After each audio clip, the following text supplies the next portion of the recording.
Nara daya itong talisayan mga idol. Bale, ito sa idol. Ano lang to idol? Mistiso na to idol. Puti siya na ano, may patik-patik na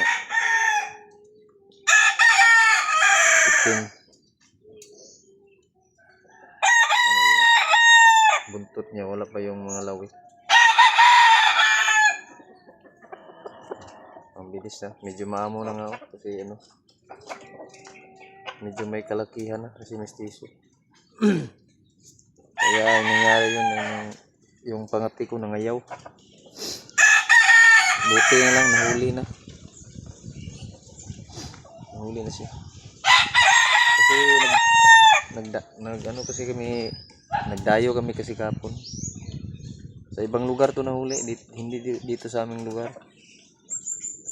Kasi yung lugar namin dito walang talisain.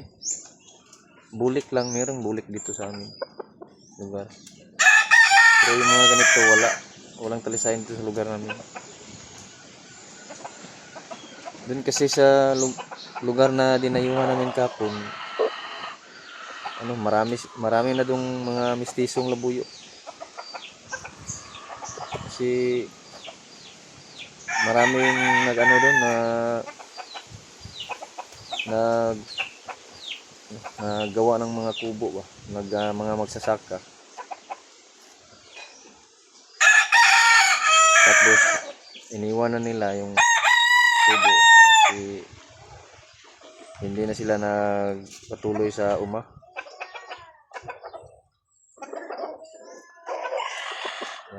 marami daw doon yung nag-alaga ng mga manok na Bisaya. Kaya yung mga labuyo nila doon na lahian na yung ng mga ganitong kulay, talisay.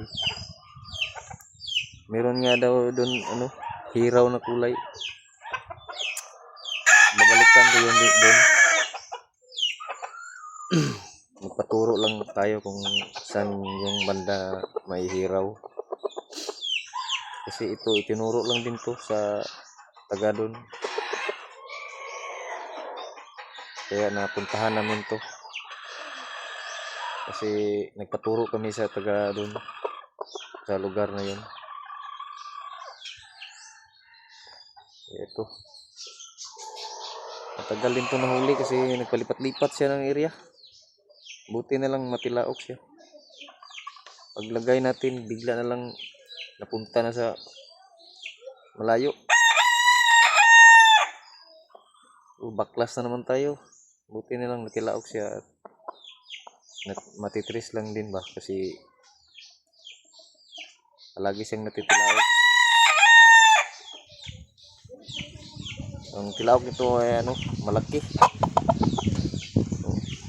Pero yung utak pa rin niya mga idol, labuyo talaga yung utak niya. Labuyo yung utak niya.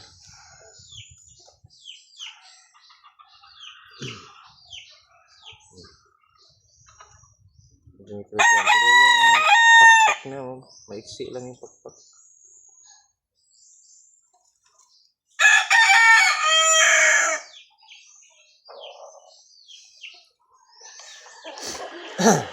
Pinaayaw niya yung patihan ko. So, nandito na lang yung video ko mga idol. Salamat.